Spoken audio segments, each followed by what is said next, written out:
আসসালামু আলাইকুম। অবস্থান করছি আলাস্কা জাহাজে, আমাদের আলাস্কা জাহাজ, এবং পিছনে আমার এক্স জাহাজ বা আমাদের এই কোম্পানির আরেকটা জাহাজ এম।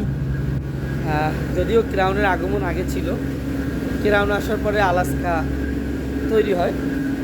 তো দুইটা জাহাজই সুন্দর, ক্রাউনের স্পিড অনেক অনেক ভালো। আপনি যদি এখনও সুন্দরবন ঘুরতে আসেন বা জাহাজগুলো ভিজিট করতে যান, ক্রাউনের মতো এত আউটলুক সুন্দর জাহাজ পাওয়াটা কষ্ট। এত সুন্দর লুকস যেটা আমি এখনও মাঝে মধ্যে মিস করি। আলাস্কা তো টোটাল জাহাজের মধ্যে লাক্সারিয়াস শিপ, সুন্দরবনের কিং বলা যায়।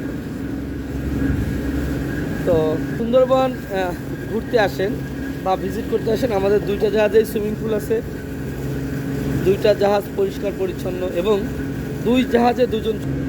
আমাদের আলাস্কাতে হুমায়ুন ভাই, ক্রাউনে জালাল ভাই, দুজনের রান্না দুই রকম স্বাদ, দুজনের।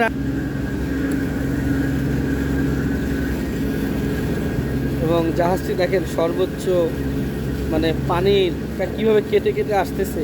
হয়তো গতি চাইলে তারা আরও বাড়াতে পারবে, মানে গতি অনেক অনেক বেশি ক্রাউন এবং আলাস্কার।